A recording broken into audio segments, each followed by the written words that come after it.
Bon, je vous propose de démarrer. Bonjour. Le sujet est sur l'hébergement d'applications sur Windows Azure.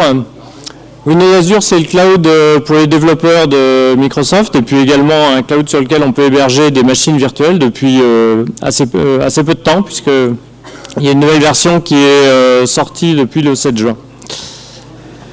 Donc le plan de la présentation, c'est rapidement Windows Azure, ensuite le développement d'une application ASP.NET MVC intégrée à Facebook, et puis ensuite on verra aussi rapidement comment est-ce qu'on peut héberger aussi des applications PHP sur Windows Azure.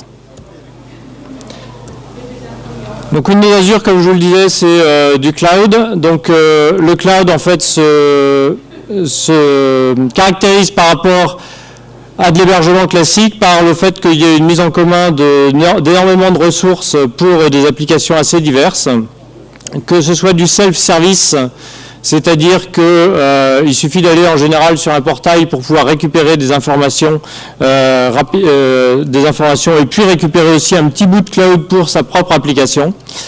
Le fait qu'il y ait de l'élasticité, c'est-à-dire qu'on puisse avoir plus ou moins de serveurs, par exemple dans une ferme, en fonction des besoins, et qu'on soit facturé en fonction de l'usage qu'on fait effectivement du cloud.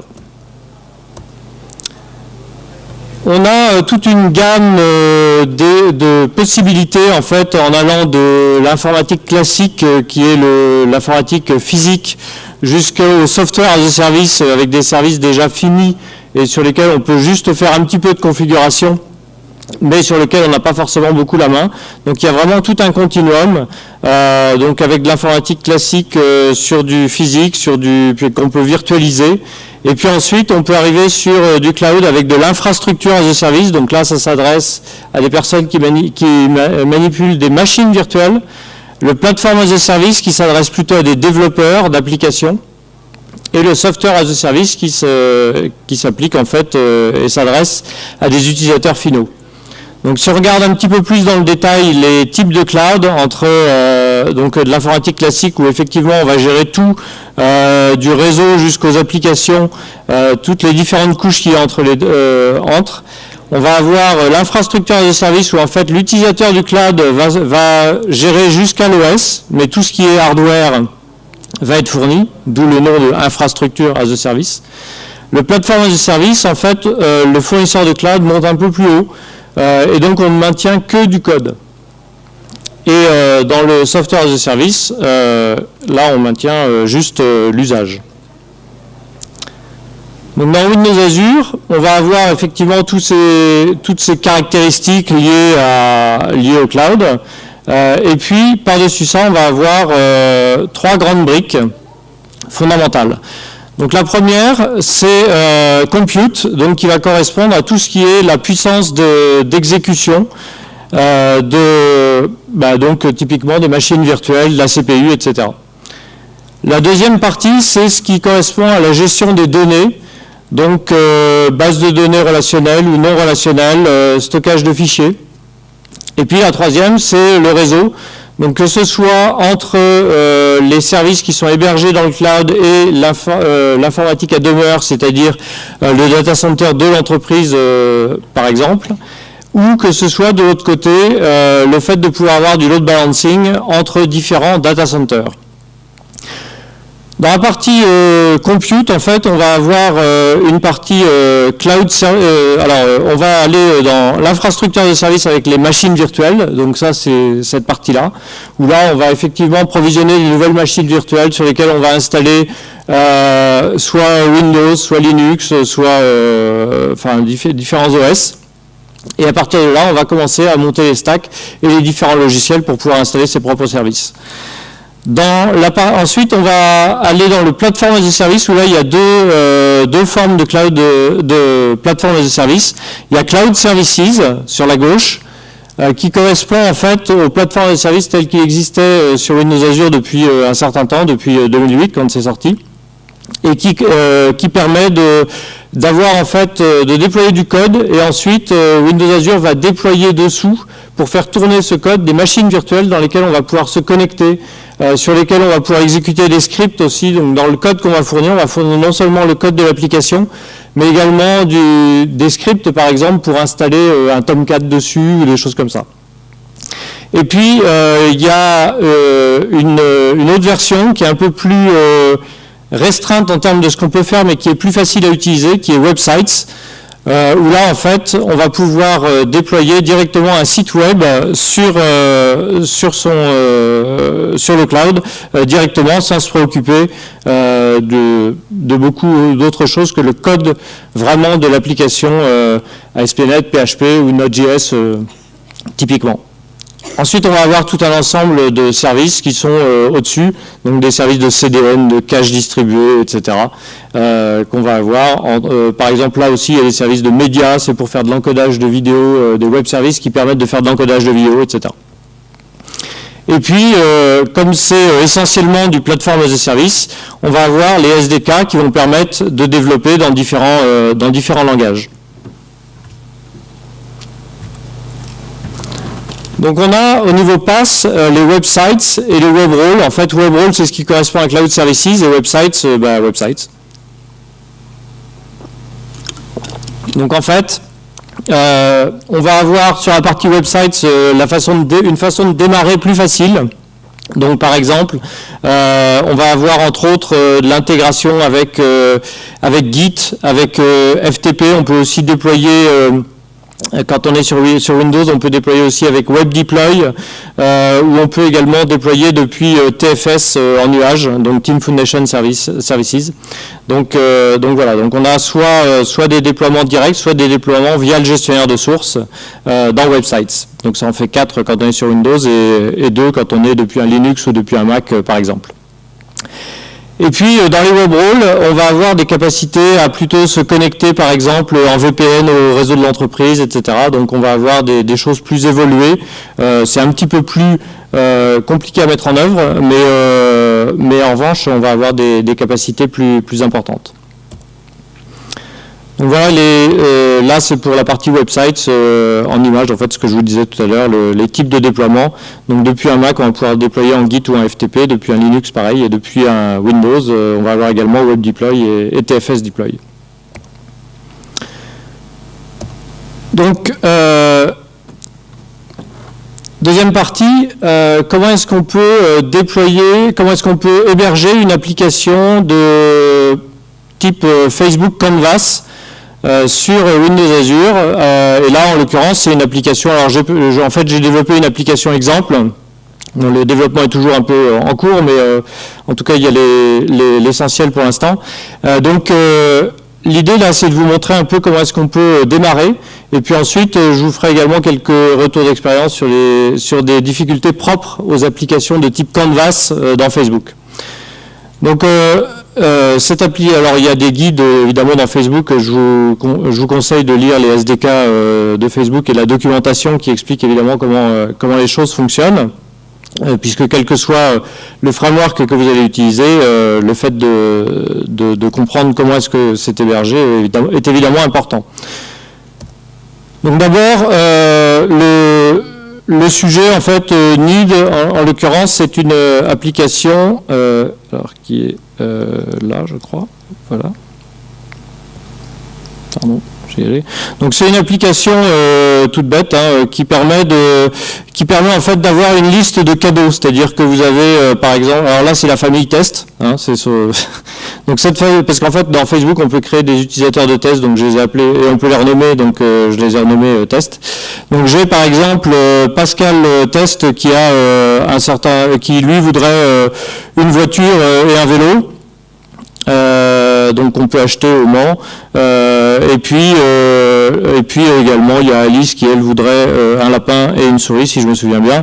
Voilà, donc la souris elle est déjà réservée, donc en tant que Pascal Test je vais pas pouvoir réserver la souris parce que c'est déjà fait. En revanche je vais pouvoir réserver le lapin. Donc je vois que je peux acheter le lapin dans un magasin de jouets, voilà, donc ça c'est réservé.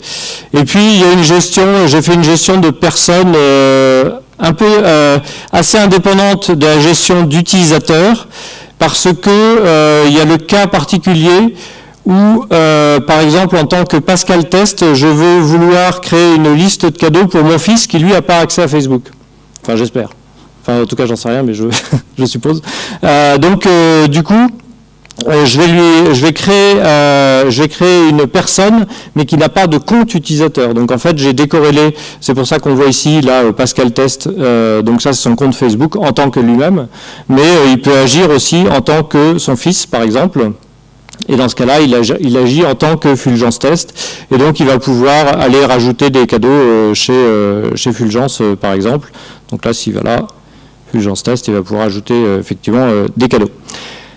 Donc voilà, en fait, pour l'application, le sujet fonctionnel de cette application exemple.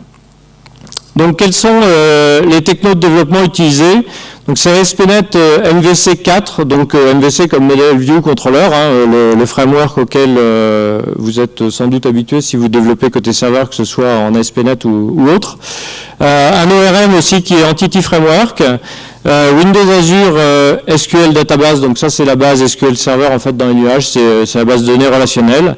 Et puis ici là dans ce que je vais montrer, alors après j'ai utilisé Cloud Services, donc la partie plateforme as a service, mais ici dans ce que je vais montrer pour partir de zéro, je pars de Windows Azure Websites, donc qui est une sorte de ferme web IIS dans les nuages. Donc là on va partir de rien. Enfin du SDK, donc je pars de Visual Studio 2012 Release Candidate, donc là c'est la dernière version, et puis je vais créer un nouveau projet. Donc ASP.NET ASP.NET MVC4 Web Application, et je vais l'appeler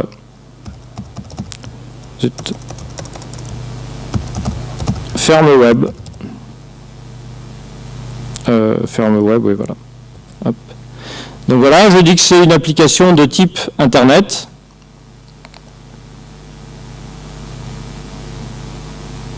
Et puis ça va me créer un projet par défaut, donc de type ASP.NET MVC. À partir de là, je vais pouvoir créer, en fait je vais vouloir créer des objets. Donc là en l'occurrence, ce que je vais faire à partir de rien, je ne vais pas faire de la liste de cadeaux, je vais faire juste une liste de tâches avec des to-do items qui sont, donc voilà, je crée un to-do item. Donc cette liste de tâches, en fait, elle va avoir d'abord évidemment un entier qui correspond en fait à la clé primaire de ce donc to-do item ID. Donc là il y a une gestion par convention. Le fait que ça s'appelle comme le nom de la classe et ID va faire que quand l'ORM va générer la base de données, en fait, il va générer une clé primaire. Donc, j'aurais pu l'appeler soit ID, soit to do item ID.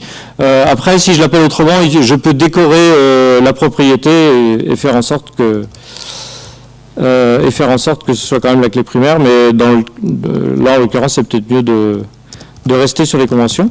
Donc même chose, je crée une deuxième propriété qui est le nom de la tâche, et puis un booléen, pas un booléen, qui est isComplete, pour voir si la tâche est terminée ou pas. Donc c'est pour de la gestion de projets simplifiés. Donc voilà. Après, je vais avoir également, donc ça c'est un POCO. Donc pour ceux qui ont fait du Java, c'est l'équivalent d'un POJO, mais comme on est en C#, c'est un plain old C# object. À partir de là, je vais pouvoir créer aussi un contexte. Donc c'est une autre classe, mais qui elle va hériter. Donc là, je vais avoir ma to-do contexte, to-do DB, qui va correspondre en fait à ce que j'ai en base de données. Donc ça va hériter de DB contexte. Et DB contexte, c'est dans un namespace de l'ORM, donc qui est ici. Ce DB contexte, en fait, je vais lui dire simplement que j'ai une collection de to-do items, voilà, qui est là, qui s'appelle to-do items, voilà, et même chose, c'est une propriété que je peux lire ou écrire. Donc to-do items, get set, voilà. Une fois que j'ai fait ça, il faut quand même que je dise comment est-ce que je vais créer ma base de données. Donc là, dans les outils, j'ai au niveau de mon Library Package Manager, j'ai des outils en ligne de commande qui sont ici. Donc là, je peux. En fait, c'est du PowerShell, mais qui est à l'intérieur de Visual Studio. Et donc, je vais pouvoir faire Enable Migrations, qui va me permettre permettre à l'ORM de faire des migrations sur la base de données. Donc en fait, comment est-ce qu'il fait ça? Eh bien, tout bêtement, il a créé un dossier, un folder migration dans lequel il y a une configuration en disant, ben voilà, la configuration, elle se fait par une DB Migration Configuration, et puis il y a quelque part, et alors attendez, je vais pousser un peu ça. Et puis quelque part, il y a le fait aussi, on va dire un peu plus loin, qu'on ne fait pas il y a que les migrations automatiques sont pas autorisées. Donc en fait, on va explicitement dire quel type de migration on veut faire. Donc on va faire une add. Alors, je prends mon anti-sèche parce que je ne me souviens plus de la commande exacte. Add migration initial, c'est ça. Donc là, en fait, on va décrire quelle est la première migration qu'on veut faire. Et donc, cette première migration qui est dans ce code-là, dit, ben, on va créer, en fait, la table To-Do Items. Et puis, si on veut revenir en arrière, ben, on drop la table To-Do Items. Donc, on va faire un update de la base de données. C'est ça, update database. Ce qui va créer en fait la base de données en local. Et donc si je fais un CTRL F5 à partir de ça, donc là pour l'instant il n'y a rien à voir avec Windows Azure, hein, c'est juste de la SPNet depuis Visual Studio. Ah oui, alors quand je fais ça, ben, j'ai rien du tout parce que j'ai pas rajouté d'interface graphique. Donc forcément ça donne rien. Donc ce que je vais faire en fait, c'est que je vais rajouter un contrôleur. Et donc là, je vais utiliser les mécanismes de scaffolding, donc en français d'échafaudage. Donc je vais dire que en fait, je vais remplacer le home controller qui existe et je vais prendre comme template. Alors j'ai différents templates, dont entre autres, vous voyez en bas ceux d'API qui permettent de générer aussi des web services qui vont envoyer du JSON.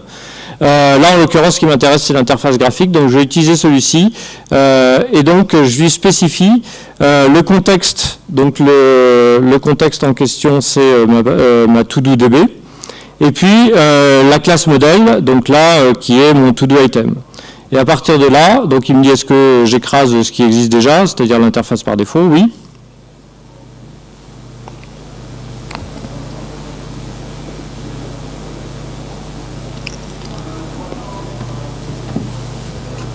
Et là, ça me permet de voir. Non, ça génère du code.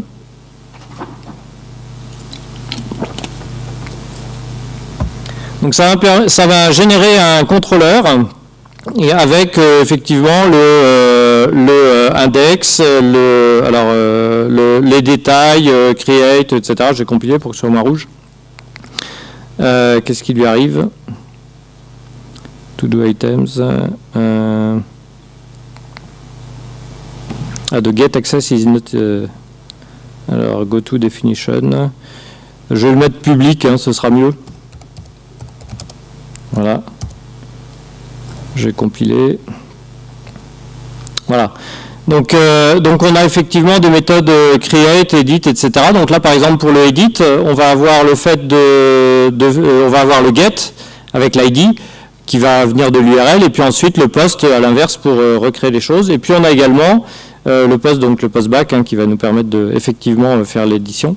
Et puis on a dans Home toutes les vues qui correspondent. Donc ces vues, c'est avec la syntaxe Razor en fait. Donc on peut faire soit du HTML complètement classique avec des variables qui viennent côté serveur, donc tous les trucs un peu en jaune là. Et puis également on a un mécanisme de routage. Donc si on veut pointer sur Edit, on dit voilà les différents paramètres que j'ai, etc. Donc si on démarre ça, toujours localement. Du coup, je vais avoir une interface graphique normalement. Voilà, donc j'ai ma base dans laquelle je vais mettre quelque chose à faire. Et ça, c'est pas terminé encore puisque ça reste à faire. Donc voilà, je peux évidemment éditer. Maintenant, ça y est, je l'ai fait.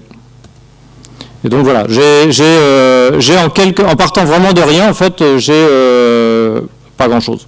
enfin j'ai quand même mon site avec la base de données, etc., qui est disponible localement. Donc si j'ajoute, je le ferai tout à l'heure quand j'aurai la base dans Azure.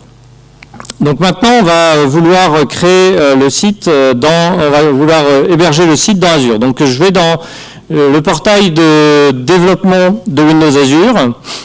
Et là, je vais aller créer, donc c'est ce que je vous expliquais tout à l'heure, hein, j'ai la partie Cloud Services pour le PaaS, les Virtual Machines pour le IaaS, Websites pour la partie site web déjà, donc la partie PaaS aussi, mais encore plus restreinte et encore plus facile à utiliser. Donc à partir de là, je vais créer un nouveau site web. Donc je crée un nouveau site web avec une base de données. Donc là, je vais l'appeler Ferme Web Lyon, par exemple. Ou ou c'est Event Web Lyon 4, c'est ça le hashtag. Donc on va dire EWL4. Et puis je vais créer une nouvelle SQL database. Là, je peux choisir le data center dans lequel je le fais. Donc là, je suis dans un environnement de test, donc j'en ai qu'un, mais en production, en fait, il y en a 8 disponibles dans le monde, 4 aux US, 2 en Europe et 2 en Asie. Donc, je crée une nouvelle base. Donc là, il me demande, il me dit, puisque tu trouves un nom un peu tordu, moi, je vais t'en donner un encore plus tordu. Donc moi, j'essaie quand même de rétablir à peu près les choses en mettant EWL4DB, là, c'est plus... Et là, j'utilise un serveur SQL Azure, SQL Database de Windows Azure que j'ai déjà créé par ailleurs. Donc je choisis ce serveur-là, je lui donne le username dont je me souviens et le password dont je ne me souviens pas, mais qui est là. Save password. Voilà, tac. Et donc je lui demande de me créer la base, de créer le site web. Donc en fait, il va aller provisionner ça sur un des serveurs IIS de la ferme. Voilà, donc là j'ai mon site web, effectivement. Donc par défaut, ce site web, il contient, alors si j'y vais, hop. Voilà, donc c'est là où on voit qu'on peut publier avec différents mécanismes. Hein. Je peux entre autres, si je veux déployer en FTP, j'ai l'URL FTP, etc. Et là, si je veux aller sur le site, hop, donc là, dans cet environnement de test, il a un nom un peu abscon, mais voilà. Donc là, pour l'instant, j'ai un site vide, enfin avec la page par défaut. Donc maintenant, un des modes de déploiement qu'on va utiliser ici, c'est Web Deploy. Donc en fait, je télécharge un fichier XML, le Publish Profile, qui contient la façon dont je peux déployer. Donc ça, je vais le sauvegarder, alors pas dans mes vidéos Zoom, je vais le sauvegarder ici. Voilà, et puis maintenant, je vais déployer, mais depuis ici. Donc là, j'ai mon site web en local dans Visual Studio, et je vais faire un publish. Donc là, j'importe le fichier que je viens de créer, alors, qui n'est pas non plus dans ce répertoire-là. Donc c'est celui-là. Donc en fait, ça contient les différentes coordonnées et tout. Comme je suis sur un environnement de test, je vais avoir aussi un certificat de test que j'accepte.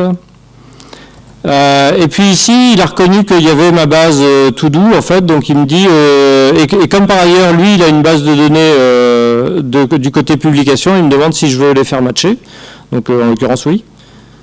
Là, je peux faire un start preview qui va me dire qu'est-ce que lui va déployer par rapport à tout ce qu'il a déjà et par rapport à ce que moi j'ai en local, donc là, en gros, il va tout changer, quoi. Donc, est-ce que je suis d'accord pour tout péter à destination? Bah oui. Alors, publish. Donc là, la publication a démarré. Voilà, il a démarré le site web, donc lui, il n'est pas encore complètement à jour. Je vais arrêter ça.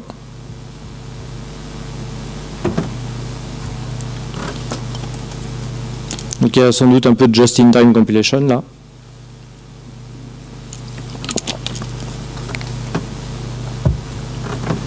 Il est possible aussi que lors du premier déploiement, là, comme ça, il provisionne ça sur un serveur effectivement, de façon à ce que dans ce modèle-là, en fait, on a la possibilité d'avoir un hébergement gratuit quand on a assez peu de trafic et tout. Et du coup, de notre côté, en fait, alors qu'est-ce qui s'est passé? Je sais pas pourquoi. Et du coup, de notre côté, quand on a aucun trafic, en fait, la base, le site est lui-même mis en dehors des serveurs. Voilà, donc là, je sais pas ce qui s'est passé, il devait pas avoir complètement terminé de compiler. Donc là, effectivement, je suis sur une autre base, je suis pas sur la base en local, hein, je suis sur une base en nuage, donc on va dire attraper un nuage. C'est un ou deux T attraper, deux, je crois. Attraper un nuage, donc ça, c'est pas fait. Hein. Et puis voilà, donc là, j'ai effectivement mon site qui a été créé et qui est disponible. Donc si vous arrivez à retenir ça et à le taper sur votre téléphone mobile pour rebondir sur la présentation précédente, vous pouvez essayer. Normalement, vous devriez avoir accès au site. Bon courage. Alors, donc ensuite, qu'est-ce que pour le site que je vous ai montré avant, donc parce que là c'était juste pour vous montrer le démarrage en fait à partir de rien. Comment est-ce que j'ai fait? Donc il y a certaines caractéristiques d'une application Facebook de type Canvas qui sont assez particulières. Alors la première, c'est que l'application doit pouvoir être hébergée en HTTPS parce que de plus en plus Facebook va... alors pour rappel, hein, donc l'application de type Canvas, ça veut dire que on va dans Facebook et que l'application elle est dans une iframe en fait, donc elle est dans Facebook, elle apparaît comme si elle était hébergée par Facebook lui-même en fait.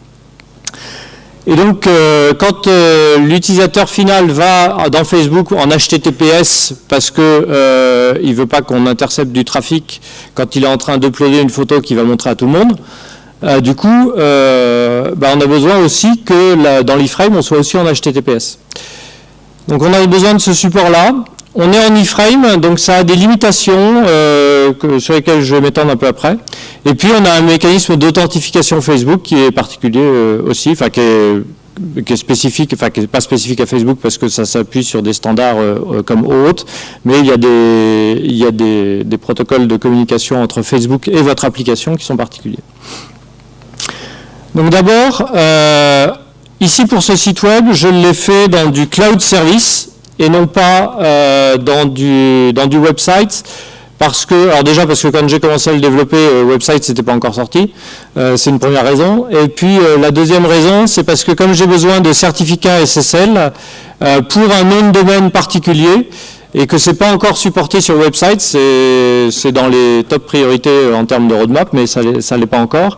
Du coup, je suis parti sur Cloud Services. Donc la seule différence par rapport à mon application, si je devais faire évoluer mon application en Cloud Services, donc au lieu de publier en faisant un clic droit Publish, en fait, il faudrait que je fasse un clic droit Add Windows Azure Cloud Service Project. Et là, j'ai la main sur plein de trucs. Dont entre autres quel certificat je veux utiliser, donc là je peux effectivement dire que je veux mettre ça sur par exemple une ferme de 6 serveurs Bipro, etc. Là je peux choisir les endpoints, dire que j'écoute pas sur le port 80 mais sur autre chose, etc. Donc ça c'est un premier point. Et puis, comme je fais ça sur un nom de domaine spécifique, là en l'occurrence need.archims.fr, j'ai un CNAME qui me redirige need.archims.fr vers mon cloud service qui lui est à emplacement-azure.cloudapp.net, puisque j'ai bien une adresse IP publique qui m'est fournie, mais elle n'est pas garantie de rester la même si par exemple je détruis mon déploiement et que je le recrée. Je peux avoir une autre adresse IP publique. En revanche, le nom, il est réservé. En l'occurrence emplacement-azure.cloudapp.net et voilà. Donc en HTTPS, j'ai mon certificat spécifique. Depuis le portail de déploiement Azure, je vais uploader un fichier PFX. Donc là, on doit voir ça. Là, c'est un fichier PFX en fait que je vais déployer. Donc c'est Sur Windows, en fait, le PFX, c'est comme ça que je peux avoir un certificat avec sa clé privée et la clé publique. Et donc, il me demande effectivement le mot de passe qui permet de faire ça. Et donc, après, dès qu'on va avoir des machines virtuelles qui vont arriver sur la ferme web, automatiquement, Azure va déployer le certificat sur cette ferme web. Et donc, je retrouve ce certificat sur cet emplacement ici. Et puis ensuite, on y fait référence dans le projet en disant c'est bien ce certificat-là parmi tous les autres, parce que là, par exemple, on voit que j'ai 3 certificats différents sur mon emplacement. Et là, je vais lui dire, c'est bien ce need certificate dont j'ai besoin dans mon endpoint sur le port 443. Et en fait, ça correspond à need archi-ms que j'ai sur mon poste de développement aussi. Deuxième chose, on a les iframes. Donc, j'ai été un peu sur Stack Overflow pour voir, parce que effectivement depuis IE, moi j'ai testé depuis IE naturellement, et depuis IE, il y a une politique assez stricte qui dit que si on est en iframe, on n'accepte pas les cookies, ou plus exactement on les accepte, mais on les renvoie pas. Donc, ce qui fait un bug assez difficile à trouver. Et donc, il y a une recette de cuisine souvent qu'on trouve, par exemple sur Stack Overflow, qui consiste à dire, c'est simple, il suffit de rajouter un P3P header avec une valeur, et ce P3P header, en fait que IE renvoie les cookies.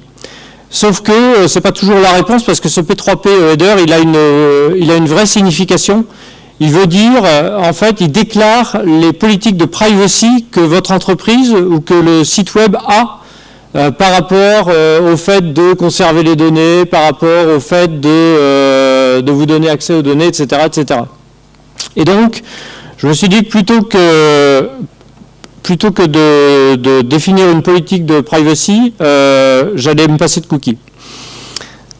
Et donc, du coup, l'état est stocké dans les URL. Ce qui veut dire que du coup j'utilise le framework en fait ASP.NET MVC pour me générer les URL en fonction du contexte que j'ai. Donc récupérer les URL, ce que j'ai dans les requests et puis les renvoyer dans les URL qui sont générés. Donc là on voit par exemple on voit ici par exemple que dans une page de détail, j'ai mon framework qui dit @html action link avec autre chose, modifier, edit, et puis après, en fait, dans cette méthode-là, c'est une méthode dans laquelle j'ai fait un add default values, et donc du coup, j'ai par exemple la liste sur laquelle je suis, ou la personne en tant que laquelle l'utilisateur authentifié est en train d'agir, etc. Et on les retrouve donc dans l'URL qui est générée ici, quand je clique sur modifier, avant que je clique sur modifier, l'URL qui a été générée, elle est ici. Donc là, j'ai ça, et puis je vais avoir également l'authentification qui va se retrouver aussi dans l'URL avec une session d'authentification. Donc comment est-ce que ça se passe dans Facebook? On a au début un jeton OAuth, donc OAuth c'est un protocole standard d'autorisation, donc le fait par exemple de pouvoir aller rechercher la liste des amis Facebook de l'utilisateur connecté. Pour pouvoir faire ça, il faut avoir son autorisation et donc il faut qu'il accepte l'application. Et une fois qu'il a accepté l'application, je vais recevoir un token, un jeton en français, qui donne cette autorisation-là. Et donc c'est pour ça que les applications, quand on les accepte, on peut avoir plus ou moins de choses qu'on demande. Là en l'occurrence, je ne demande rien d'autre que les choses par défaut, donc entre autres être capable d'avoir la liste des amis.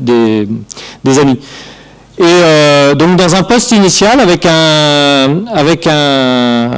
dans le post, je vais recevoir un paramètre qui s'appelle signed request. Alors après j'ai aussi code, mais c'est dans des cas plutôt où le jeton a expiré ou alors quand l'application vient d'être acceptée ou des choses comme ça. Mais de base, quand l'utilisateur va s'authentifier la première fois, je vais avoir un signed request qui va arriver.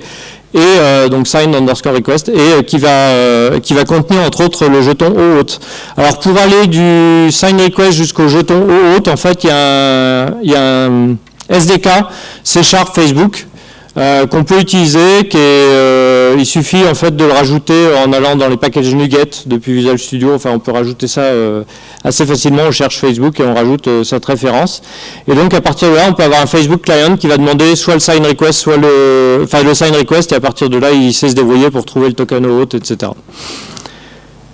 Donc ça, en fait, ce que j'ai fait, c'est que j'ai écrit un module d'authentification ASP.NET qui récupère ce sign request et qui le stocke dans des tables Azure, donc dans le stockage non relationnel de Windows Azure. Parce qu'à ce moment du pipeline ASP.NET, en fait, j'ai pas encore l'accès à la session, et puis j'ai pas voulu utiliser de session en plus ici. J'utilisais déjà pas de cookies, c'était pas pour utiliser une session en plus. C'est dit, la session peut fonctionner sur des URL. Donc là, j'ai utilisé, j'ai stocké, en fait, j'ai créé un GUID qui correspond à la session d'authentification, et je stocke le sign request dans les tables Azure. Et donc, voilà. Donc, ce module d'authentification, en fait, ce qu'il fait, c'est que ensuite, il se réinsère dans le mécanisme standard d'ASP.NET, à savoir qu'il crée un principal et un identity pour ceux qui connaissent le framework ASP.NET. Et donc ça me permet d'utiliser des mécanismes standards d'ASP.NET, comme par exemple le fait de dire que ce contrôleur il marche que si je suis autorisé. En l'occurrence là ça veut dire si je suis authentifié, mais je peux avoir aussi un authorize de admin par exemple, et dans ce cas là seuls les administrateurs pourront avoir accès à ce contrôleur là. Donc j'ai rien d'autre à faire de particulier une fois que j'ai fait, c'est un peu comme les trucs gratuits, une fois qu'on a payé c'est gratuit.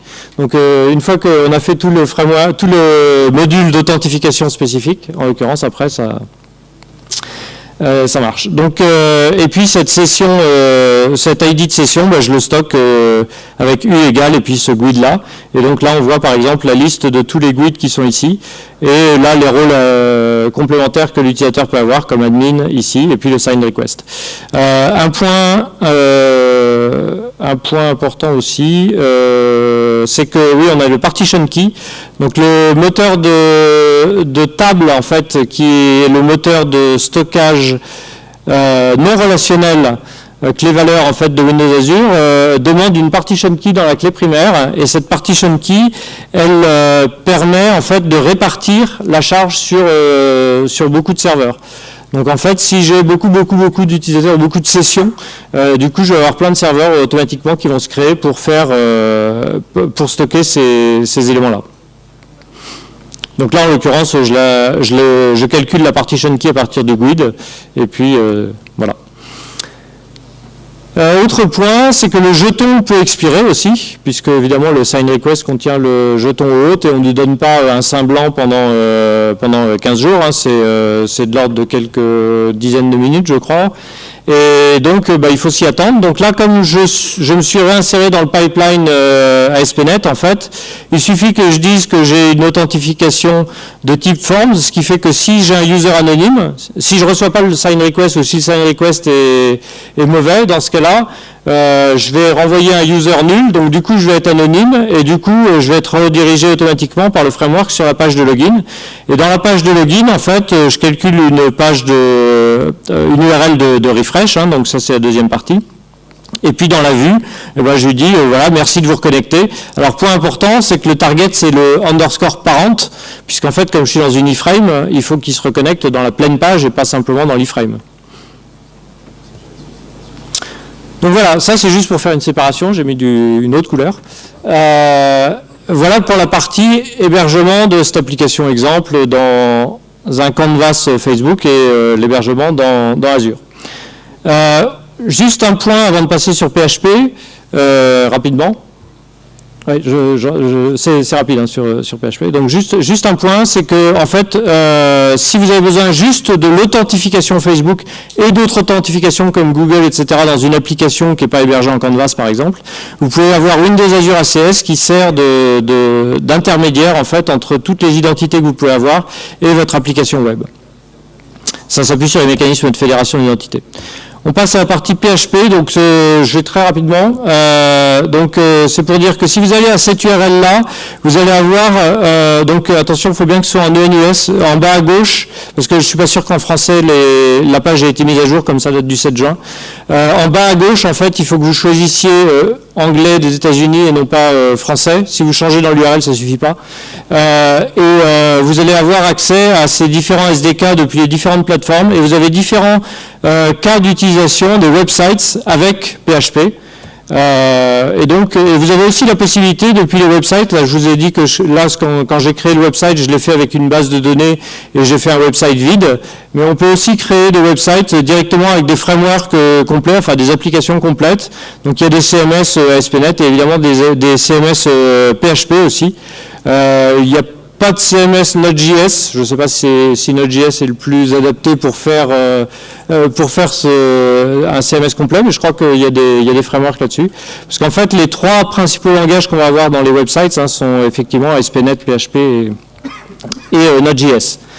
Donc on va avoir ce genre de framework et on va pouvoir créer ça. Donc je peux juste vous montrer très rapidement, je ne vais pas le créer forcément, mais un site web en WordPress, donc ça c'est Sample WordPress qui est là, voilà. Donc là, la même chose, hein, ça se crée en disant je le choisis en faisant un site de type WordPress, et puis je vais avoir mon site ici. Donc là, la façon dont ça se crée, en fait, c'est là, Websites, From Gallery, et dans From Gallery, c'est là où j'ai les différents éléments possibles. Et puis j'ai mon site web WordPress ici.